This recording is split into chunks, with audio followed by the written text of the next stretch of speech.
Hey everybody, and welcome to Ficus Bonsai. I think in my last video I said Bonsai by Alan, which was my name.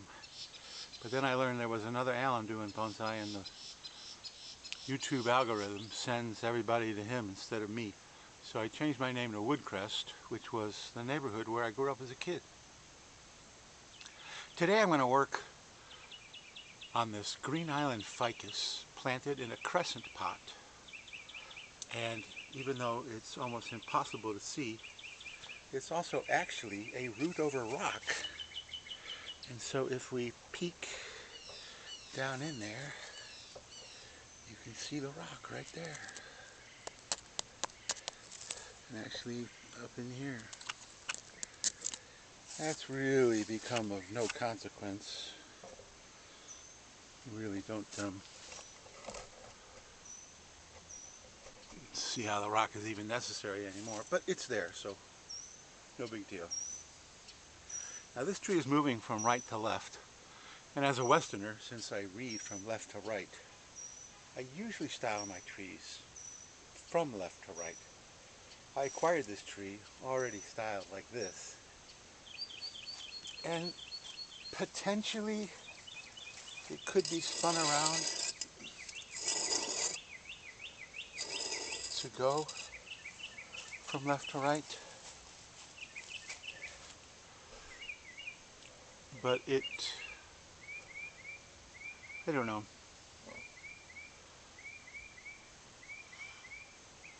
I'm not sure. For one thing, if we do go from left to right, then the apex right here is moving away from us, and that's a huge no-no. Most of the rest of it is not that really different if we go from left to right. So right now I'm just going to do some things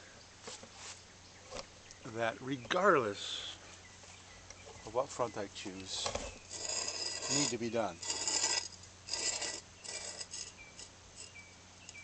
And the first thing is I'm just going to get rid of all these aerial roots. If we look down, you see there's aerial roots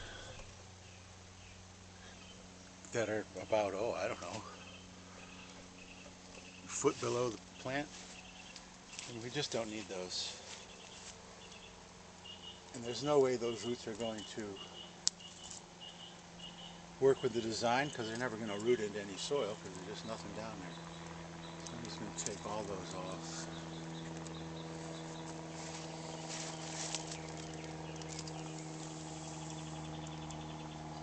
The Green Island ficus produces quite a few aerial roots. There's another one right there.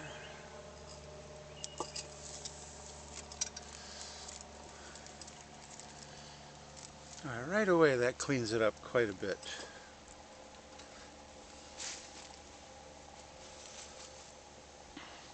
And then this is also in what they call semi-cascade, so that, well, I guess in actuality it's a true cascade, because a true cascade, the bottom of the plant is below the bottom of the pot. In a semi-cascade it drops down, but the bottom of the plant is still above the bottom of the pot.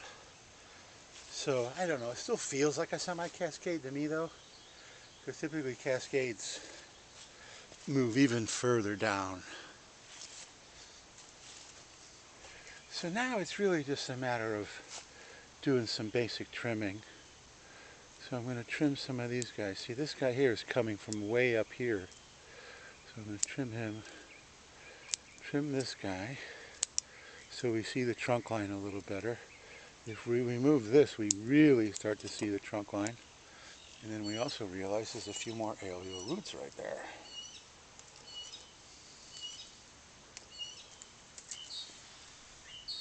So just doing that has really cleaned it up tremendously. And I'm going to continue down here to give it a nice triangle. Just in theory, this could even be wired to come even further down. On finished trees like this, I'm never doing a tremendous amount of work because it's really just more maintenance. All the cutting back and regrowing and the cutting back and regrowing has been done when the tree was much younger. So already that's looking pretty good. There's still some busyness in here. But at this point, I think I may just leave it for now.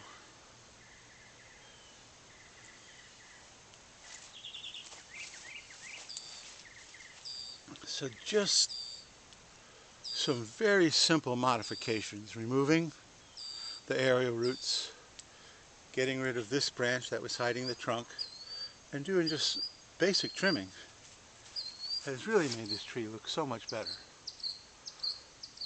And it's got a ways to go before you consider it, really a classic tree.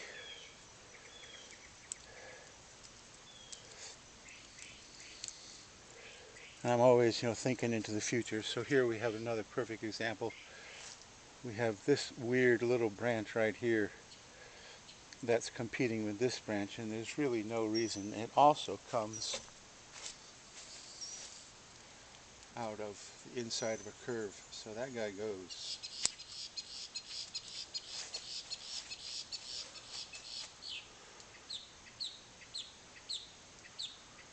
So I'm studying it in silence. So that looks pretty good. I think for now, I think I'm satisfied with the way it looks and how much I've trimmed. Don't want to go too drastic. And there's always time. My philosophy on if you're going to remove things, you're going to make major changes, is if you're still a little confused about whether you want to do it or not, just wait. Because if you chop something off and then you say, oh, maybe I shouldn't have done that, it's really hard to put it back on. But if you leave something on and you say, I do want to take that off at a later date, then you can take it off and your level of regret is much less. So even though this guy goes from right to left, I think it's still a pretty nice tree. And if you subscribe to my channel, you can watch this guy develop. If you hit the notification bell every time I put a new video out featuring this tree, you'll be able to see how it develops over time. And if you like this video, please like, leave a comment if you're so inclined. And that's it for this video. Green Island Ficus, Semi-cascade in a Crescent pot. So thank you so much for watching. The birds thank you for watching too. I'm serenaded by birds, at least this time in the morning, almost every video I make. So I will see you in the next video.